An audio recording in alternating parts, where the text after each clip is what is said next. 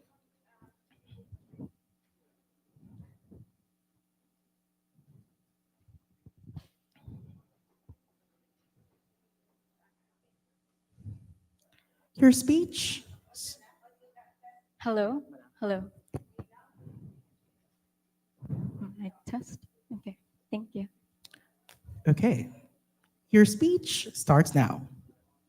Have you ever strolled along General Maxilom Avenue? Well, I am certain that a lot of you may have. But are you certain that you know the sacrifices that he had to contribute in honor of that street?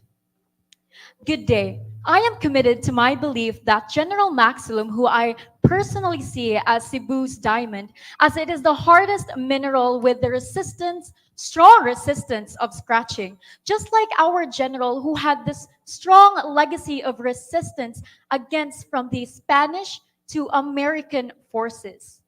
Within the fabric of time, the sacrifices of General Maxilom held like a thread which stitched us into molding us in our identity, because his sacrifices helped along with the triumphs of freedom into molding us Cebuanos.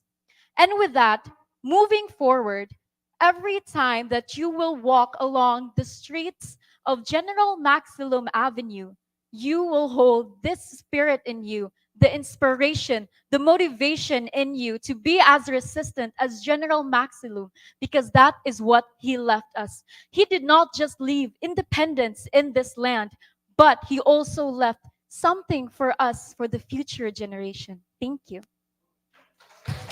Oh, thank you very much, 𝗫𝗄𝗃. Now we present our next question to the sixth contestant, a grade 12 student of Science and Technology Education Center, Lapu-Lapu City Division, Nini Marian Joy C. Labrador. Your question is, why are you proud of our Cebuano heroes and their contributions? I repeat, why are you proud of our Cebuano heroes and their contributions? At this point, let us now hear from our fourth speaker, a grade 11 student, that's grade 11 student of the Science and Technology Education Center, Lapu-Lapu City Division, Ana Therese Amores, with the question, identify a modern-day hero who carries on General Maxilom's values. Hello? Hello? Hello, mic test. Hello? Your speech starts now. Hilo! Quiet. Not another word from your mouth. Or so our colonizers have said. After being colonized in Cebu in 1565, why is it now in this day and age that we still feel the need to keep quiet, even when the situation doesn't need it? One thing that I've noticed is that our national hero, or rather, our first Cebuano governor of Cebu, manages to show something that we can see in our modern day lives. Modern day workers have the problems that healthcare workers face each and every day, fighting, seeing people dying, people hurt. Is that not relevant to what Maxilom faced when he was fighting in the Battle of Tuburan in 1889? What about the journalists? Writing and writing every day with the fear of one day disappearing, with the fear of getting shot. Is that not relevant to what Maxilom has faced, hiding against the Americans, hiding against the colonizers, trying to fight him? And what about the OFW workers that have to go far away, never seeing their families in order to protect them, in order to provide for them? Is that not relevant to Maxilom's faces and challenges in his time? One thing I've noticed that the national heroes in the past, they have their own names. They have street names, they have museums named after them. But the modern heroes in this day and age is a group of individuals that work together, a group that creates a mosaic of tiny little hands that combine together into one perfect mural of our flag. That's all. Thank you. Thank you very much, Ana Therese Amores of Science and Technology Education Center. Okay, so while waiting for our next performer, let's read some comments in here. We have from Liz Suliano Malubay, watching from STEC Lapu-Lapu City Division, Go Therese. We have from JR Manegro, good luck, Baton National High School, Deped Toledo City Division, Region 7. We also have from Sunev Diparine, Labanil. Okay, so from Liberata Policarpio, wow, that was another historical commemoration. Yes. We also have from her, naku po, I am not a okay, that's way before. And we have from Liz saying, wow, great job, Therese. At this juncture, let us now hear our fifth contestant, a grade 11 student of Living People Homeschool, Mandaue City Division, Justin Victor Shao.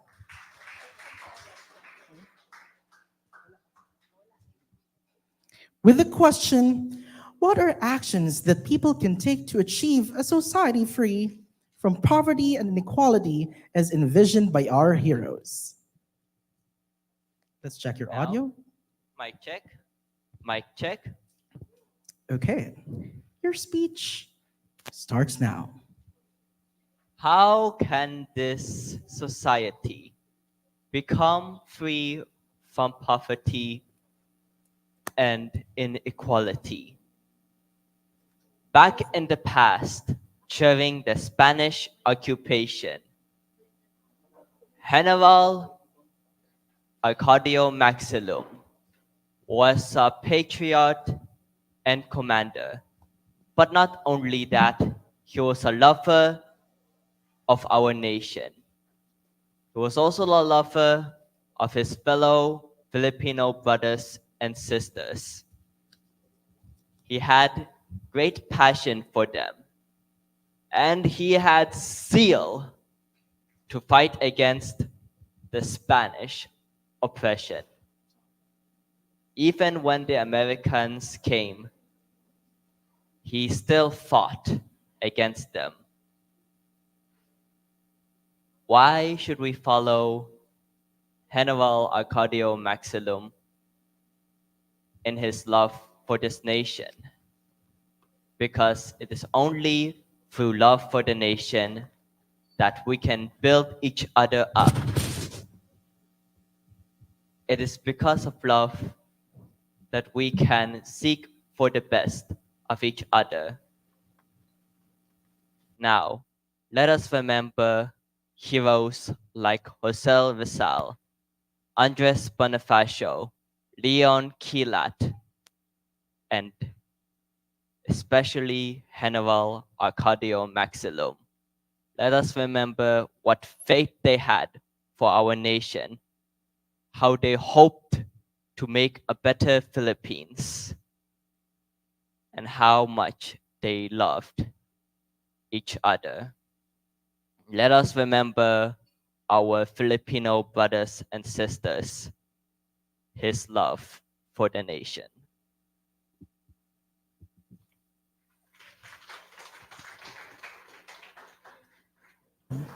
Thank you very much, Justin Victor Shao of Living People Homeschool. Now we present our 8th question. Of course, for our 8th speaker, a grade 12 student of Toledo National High School, Toledo City Science High School, Toledo City Division, Dan Jazane Juarez. Your question is, what were the important elements that led to the victory of the 1898 Cebu Revolution against Spain? I repeat. What were the important elements that led to the victory of the 1898 Cebu Revolution against Spain?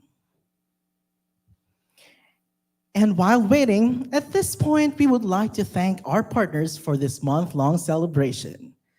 Department of Education Region 7, Tras de Abril Foundation Incorporated, Museo Sugbo, Central Visayas Association of Museums, Diyandi Heritage Center, and so on 2020 Incorporated. And of course, for those who in one way or another helped in the success of this activity, thank you very much for your never-ending support. Let's give them a big round of applause, please. And now, we call in our 6th speaker, a grade 12 student of Science and Technology Education Center, Lapu-Lapu City Division, Nini Marion Joyce C. Labrador.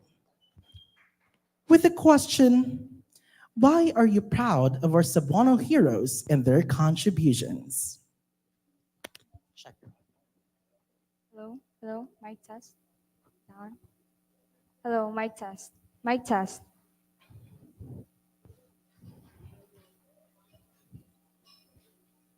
Hello, mic test. Your speech starts now. 𝗖𝗲𝗹𝗲𝗯𝗿 Monumento 𝗖𝗲𝗃𝗃𝗃𝗃𝗃𝗃𝗃. I have reared a monument more enduring than bronze. I find that this phrase embodies General Arcadio Maxilom and his legacy. When faced with the question of why I feel immense pride for our Cebuano hero, I would like to speak of his bravery, of his strength, of his resilience, of his persistence, that despite his comrades, fellow Cebuano patriots succumbing or falling under the American rule, he stood strong, he stood resilient. He stood for what he believed in his fight for independence. I find immense pride in this, as I believe that this characteristic is present, has lived on, and is continued to be evident even in today's society. In today's heroes, in the journalists who continue to publish the truth despite chaos and conflict, in the people who serve and prioritize the well-being of others before themselves, I find that General Arcadio Maxilom is a Cebuano hero that must be given much pride for. As we build the future, the foundation of a future that will outlive us, we must look back at the hero who stood unchanging, who stood headstrong in his fight for what he believed in his fight for what was right, in his fight for Cebuano independence. I implore you all to speak, to act, and to remain impenetrable as he did in his fight for what was right. And may the actions of yesterday be not forgotten today. Thank you. Thank you very much, Nini Labrador of Science and Technology Education Center. Now we proceed by presenting the question to our ninth speaker, a grade 12 student of Baton National High School, Toledo City Division, 𝗵𝗲𝗃𝗃𝗃. Your question is, what are creative ways to increase youth awareness of Cebu's heroes? I repeat, what are creative ways to increase youth awareness of Cebu's heroes? And while waiting, let us be entertained by no other than the Cebu City Marching Band.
Thank you very much, Cebu City Marching Band. Let's once again give them a big round of applause. And now let's go back to your Facebook comments. We have from Raul Gabriel Buzon. Good afternoon. Now watching and observing from home. Thank you very much, Raul, for taking time to be part of this celebration. We have still from Liz Suliano Mulubay. Science and Technology Education Center Senior High School is proud of you, Therese and Marian. Okay, from Live Gianna, Jesusa Longakit, Basaluray Bansay, Kudos Luray Dos. Okay.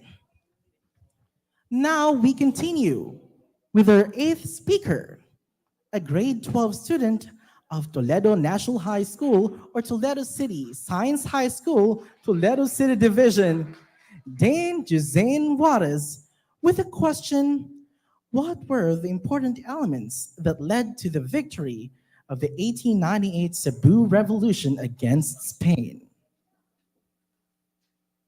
Please check your audio. Hello? Hello?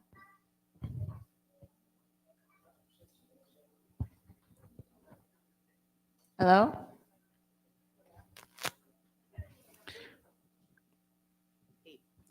Your speech starts now.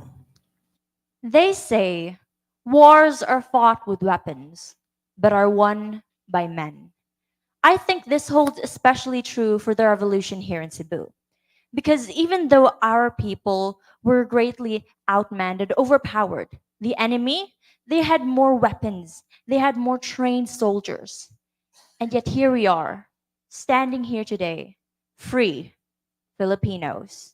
And I think there are two important elements that won this.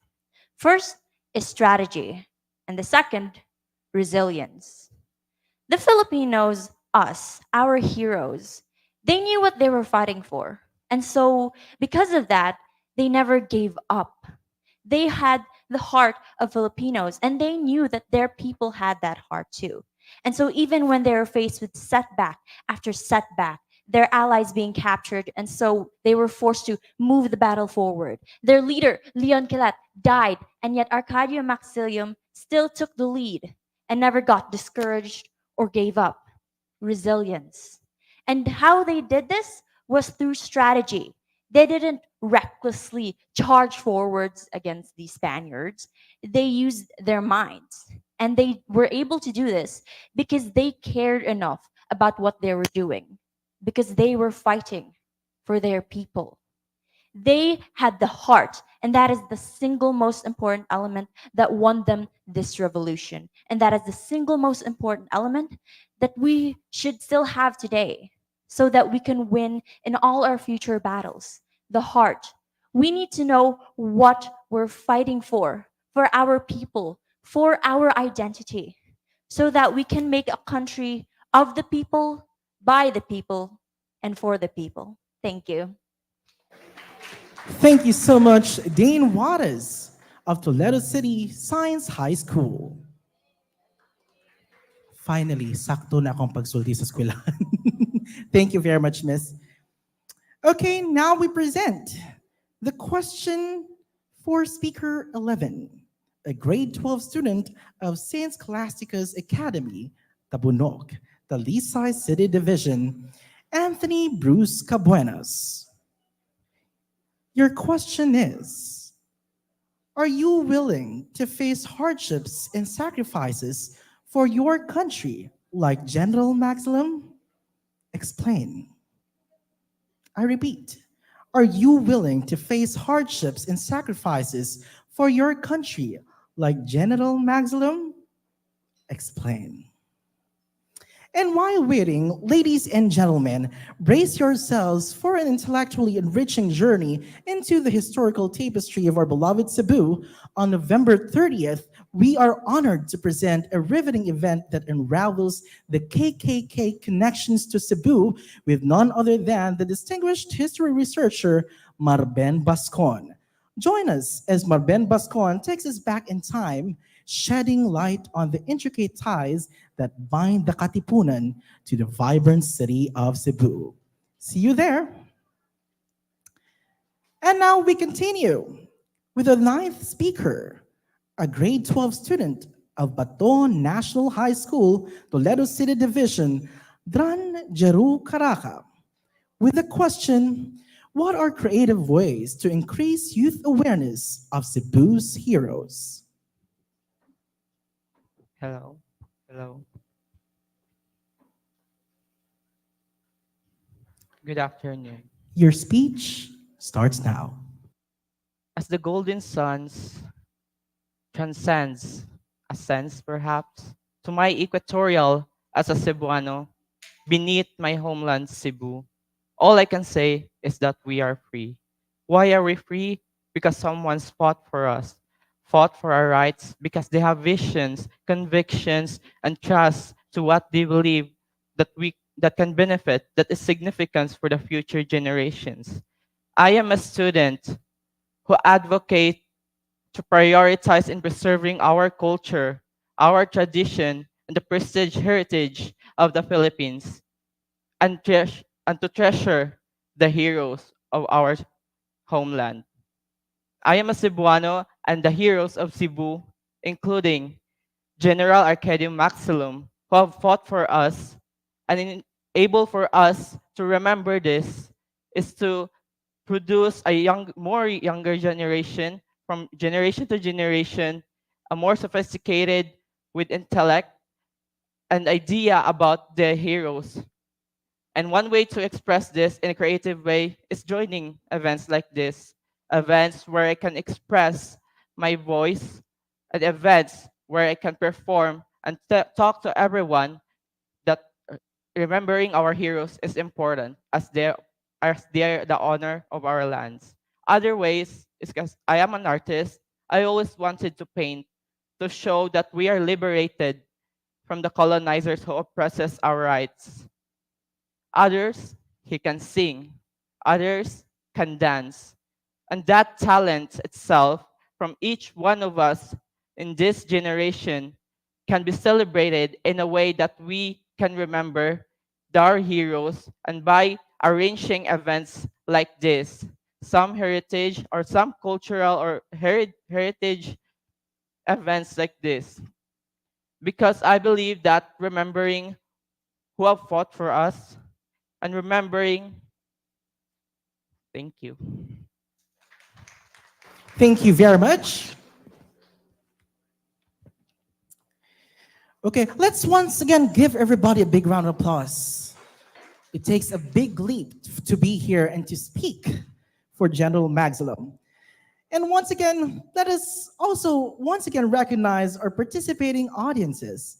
We have from Mindanao State University, General Santos, Schools Division of Taguig City and Pateros, University of Cebu Main Campus, Xavier University Ateneo de Cagayan Arts and Sciences, Mandaue City Comprehensive National High School, and Living Pupil Homeschool Solutions.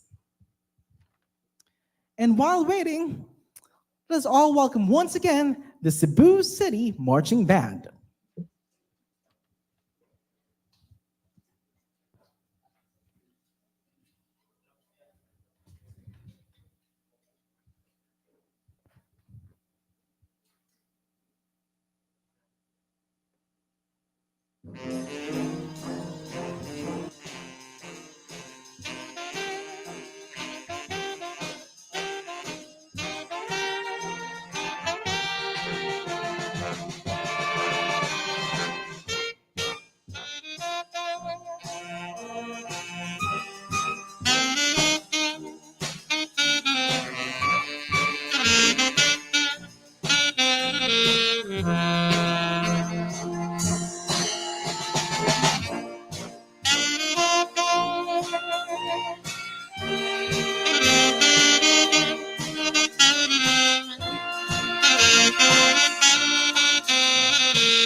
Thank you very much, Cebu City Marching Band. Now we continue by presenting our question to the 13th speaker, a grade 12 student from APAS National High School, Cebu City Division, Jamaica D. Cantillo. Your question is, what are the obstacles in engaging the youth with Cebu's history and heroes? How to overcome these obstacles? I repeat, what are the obstacles in engaging the youth with Cebu's history and heroes? How to overcome these obstacles? Now we continue with our 11th speaker, a grade 12 student from St. Scholastica's Academy, Tabunok, Talisay City Division, Anthony Bruce Cabuenas, with the question, are you willing to face hardships and sacrifices for your country, like General Maxilom? Let me repeat that. Are you willing to face hardships and sacrifices for your country, like General Maxilom? Explain. Mic test, mic test. Mic test, mic test. Mic test. Okay. Your speech starts now. It was a beautiful morning ambience, and the warmth of the sun touched my skin, and my mother calling me, "Ton kanaog na, mga unata." And going down the stairs, God, I smelled the hot porridge, changing the morning ambience, and wow, what a way to start the day. And then I heard the static radio saying, oh my gosh, there's another journalist gone down to death. There is another person, a disseminator of important information, being shot just going to work. And as a journalist myself, I am threatened. I repeat, my voice is shaking. I am threatened. I go out of my home with my uniform as my shield, pen as my sword, and paper as my armor. And in my 7 years as a journalist, I have been exposed to many environments that changed my perspective as to how I see this once perfect world that is slowly corrupting me as a person. Even at times in my life, I even ponder if I still have a future to look forward to. All these wars, all these bad happenings, and for what? Just for my voice to be shut? I am a catalyst of change because as a journalist myself, I know where I can address the problem to. And to answer your question, yes, I have been risking in my 7 years as a journalist, and I will continue to risk if that's the last thing I do. I stand here as a symbol of the youth saying that we have a future to look forward to if you just listen to our voices. Oo, ginahilom ko sa daghan, pero ang akong tingog mas mulabaw pa. Daghang salamat.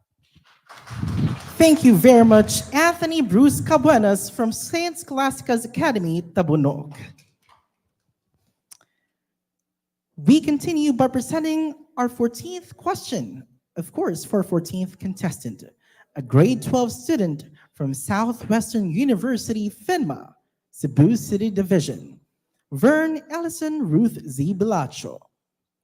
Your question is, describe General Maxilom's bravery and how his example can motivate the youth of today. I repeat, describe General Maxilom's bravery and how his example can motivate the youth of today.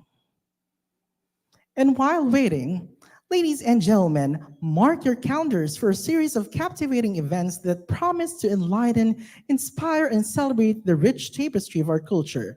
Join us on December 16th for an immersive celebration of craftsmanship as we spotlight Fabric and Banig with Carlito Amalia, Jane Nathan Jore, and Earl Vincent Inda. See you there.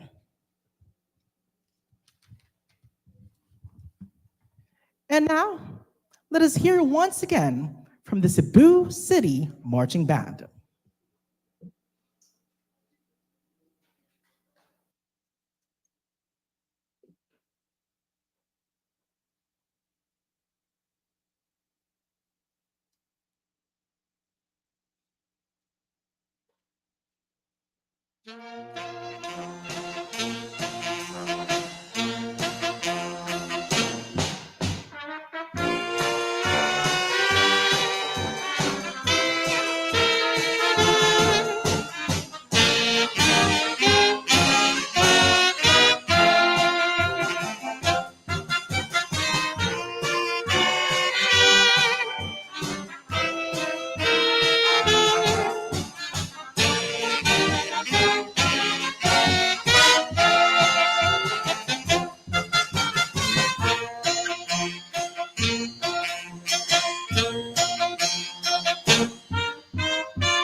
Thank you very much, Cebu City Marching Band.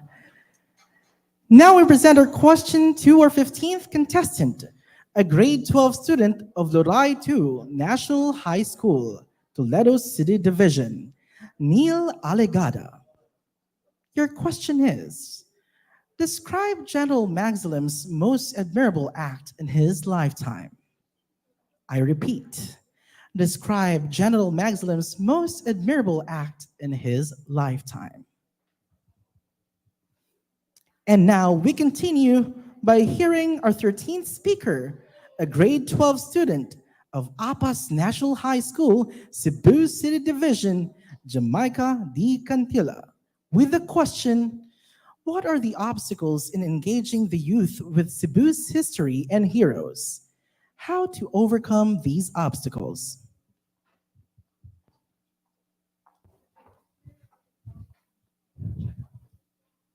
Mic test, mic test.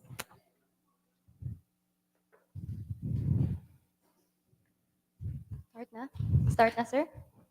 Your speech starts now. Ladies and gentlemen, I stand here before you today to tell you about the obstacles that the youth has faced on engaging our Cebu's histories and heroes.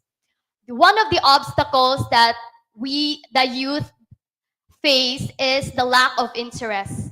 And to overcome this, why not let's use the technology base, because the generation these days are very profound of technology. So let's reintroduce the Cebu history. Let's reintroduce the Cebu heroes using our technology base. Because let's not forget about our Cebu heroes' histories and their sacrifices. Their sacrifices that must and will and should be echoed through the pages of history. May their legacy continue to inspire us to stand up for our justice, liberty, and principles that they held so dear. Because it is a must. It is a must to continue their legacy, to fight for the freedom that they introduced to us. That would be all, and I thank you. Thank you very much, 𝗵𝗲𝗏𝗶𝗏𝗂 of APAS National High School. Now we welcome our one and only online contestant as we present her question. Contestant number 16, Savannah Loreto, a grade 12 student of 𝗏𝗏 Excelencia Global Academy Foundation Incorporated, Toledo City Division. Your question is, compare General Maxilom to a fictional superhero and explain your choice. I repeat, compare General Maxilom to a fictional superhero and explain your choice. Now we continue with the 14th speaker, a grade 12 student from Southwestern University, FINMA, Cebu City Division, Vern Ellison Ruth Z. Villacho, with a question, Describe General Maxilom's bravery and how his example can motivate the youth of today. Mic check. Hello. Okay, Esteemed guests. your speech starts now. Esteemed guests. Honorable judges. Ladies and gentlemen. It is with great honor that I participate and become a part of this event this afternoon. You know, he was accused of being a stubborn leader, but he knew exactly what he was fighting for. You know, contrary of what his fellow countrymen were doing, General Maxilom did not swear alliance to the American government in exchange for meaningless power and unrequited influence. Because he knew exactly what he was fighting for. He knew what was far more important, and it was freedom. He is the last man standing because he knew what genuine freedom is. He knew that freedom is not something that just happens for just a short period of time. He knew that freedom is not the temporal ease you feel when you feel comforted amidst unhumane pain. But General Maxilom knew that the freedom of his country would never, never be as precious as 20 bars of silver. Never, never. Let us take courage in General Maxilom's bravery. He has the vision, he has the will, and he bore the true essence of a true Cebuano. And before I end, I want to remind everyone not to dull the shine of a Cebuano youth. This is 𝗵𝗲𝗶𝗶𝗂𝗋𝗔, and to God be the glory. To God be the glory indeed. Thank you very much, 𝗵𝗲𝗶𝗶𝗂𝗋 of Southwestern University, FINMA. Now we present our question to our 17th contestant, a grade 12 student of Mandaue City Comprehensive National High School, Mandaue City Division, Gerra May Diaz-Reyes. Your question is, discuss ways a citizen can contribute heroically to our community. I repeat, discuss ways a citizen can contribute heroically to our community.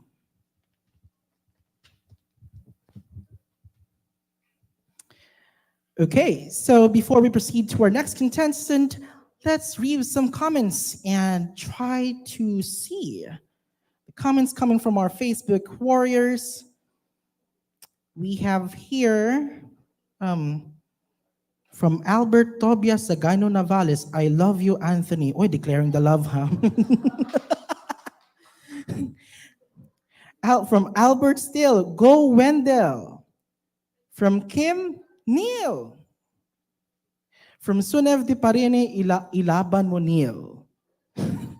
Ilaban mo talaga, Neil, ha? Narinig mo ko. Okay, from Sam Nicole Sunyo, go Anthony. You may actually share this live as well as your photos, and you may use the hashtag General Maxilom 161. Once again, that's hashtag General Maxilom 161. Now we continue with our 15th speaker, a grade 12 student of Luray Dos National High School, Toledo City Division, Neil Alegada, with a question, describe General Maxilom's most admirable act in his lifetime.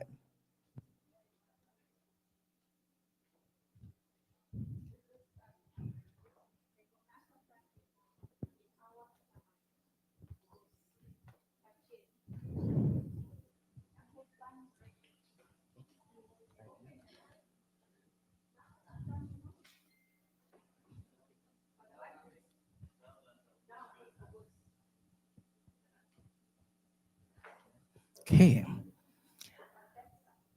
Mic check, mic check, mic check. Mic check, mic check. Okay. Your speech.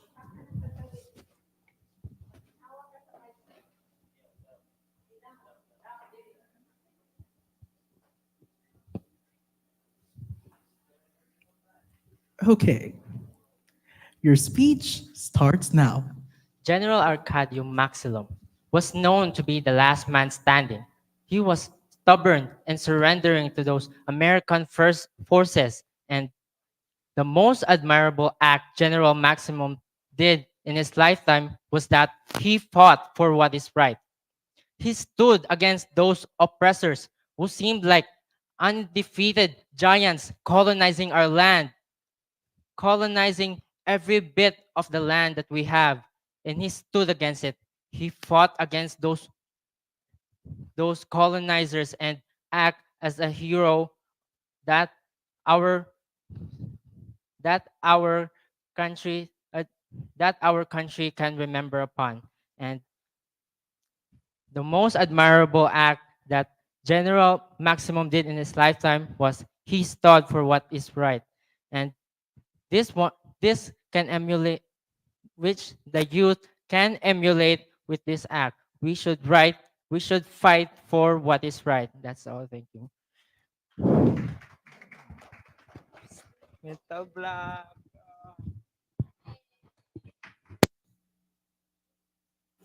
Thank you very much, Neil Alegada from 𝗈𝙗𝗏 National High School.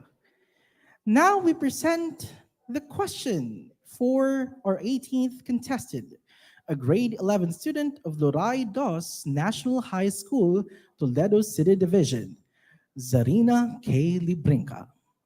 Your question is, why is it important to educate Cebu's youth about local heroes?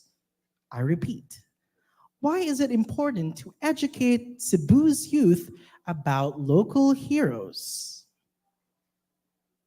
Moving forward, we'll now be hearing from our 16th speaker, a grade 12 student of 𝗵𝗲𝗍𝗄 Global Academy Foundation Incorporated, Toledo City Division, our only online contestant, Savannah Loreto, with a question: compare General Maxilom to a fictional superhero and explain your choice.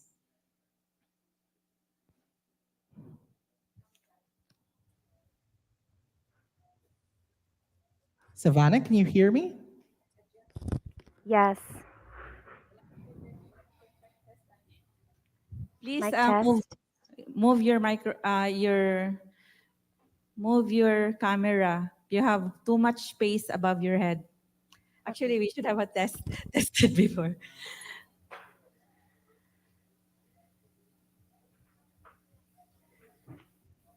So please talk. Introduce yourself. Hello, my name is Savannah Loreto, and I am from 𝗵𝗲𝗍𝗄 Global Academy Foundation Incorporated. Ladies and gentlemen, The timer still has not started. Is your camera stable? Because actually we are going to have a clip of your video and we'll be showing this. Is your camera stable? Yeah. You still have too much space above your head. Okay, wait. I'm gonna adjust it. Is that okay? Okay. So, Savannah, your speech starts now. Ladies and gentlemen, esteemed guests, today we find ourselves at the intersection of history and imagination, where reality and fiction converge. I stand before you to draw parallels between a real-life hero, General Arcadio Maxilom, and a fictional hero of epic proportions. The luminary, like General Maxilom, stands as a symbol of resistance against oppression. In a world crafted by the strokes of literary genius, this hero grapples with supernatural forces and existential challenges, mirroring the trials faced by Maxilom in the tumultuous times of revolution.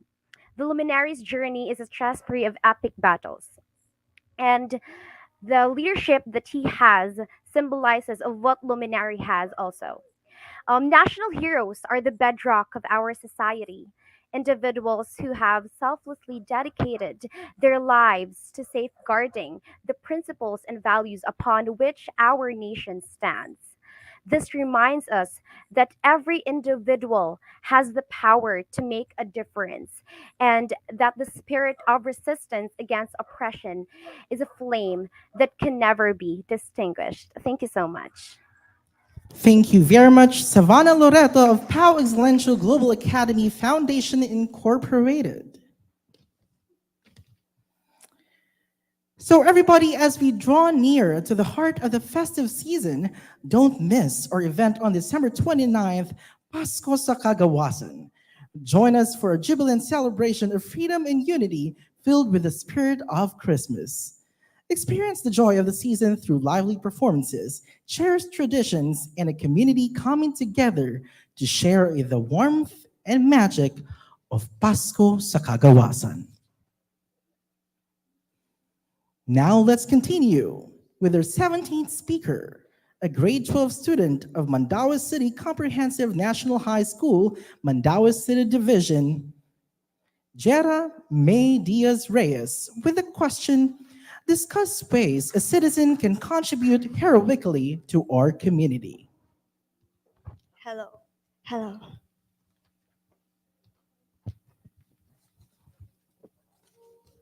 Mic check.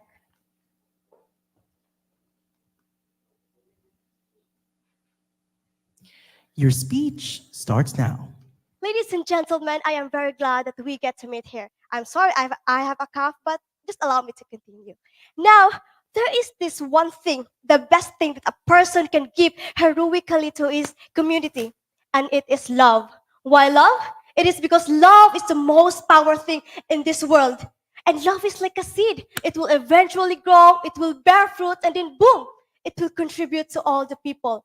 Maxilom didn't fight against the Spaniard just because he thought that he is powerful or because he is strong enough. He fought against the Spaniards because there is this love within him. And that love bore three things. First, hope to the people. The people were able to say that, oh, Maxilom is going to fight for us. And maybe we can get the freedom that we wanted. The next is courage. Despite of Maxilom knowing that 𝗖𝗲𝗄𝗃 was being defeated by the same enemy, Maxilom felt afraid, but he didn't stop. He kept going, he kept pushing, even when he is afraid, and all because of love. And boom, there was this freedom. The last thing was resilience. Yes, they got the freedom, but there was this scar. And 2 months after that freedom, the Spaniards colonized them again. And what Maxilom did? They stood again. They fought again. Ladies and gentlemen, if Maxilom was the last man standing because he was the last man who fought against the Spaniards, then let us be the current people standing. Let us fight. Let us stand for hope. Let us stand with courage, and let us stand for love. Ladies and gentlemen, when we love, we strive to be better. And when we strive to be better, everything around us will become better. And that would be all. Thank you. Thank you very much, J.R. Reyes from Mandaue City Comprehensive National High School. While waiting, let us all watch Humba ni Maxilom 2018.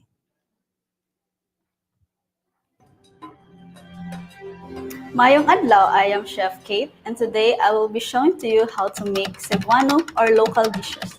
Our dishes are named after Cebuano heroes.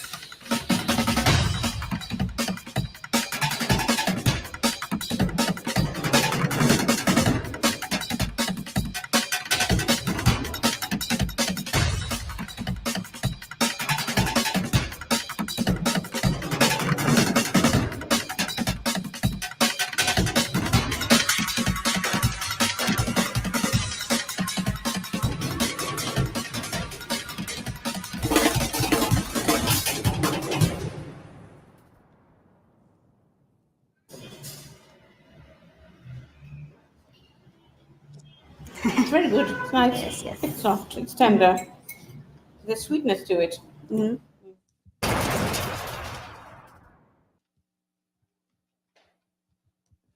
Okay, and now we present our 20th question.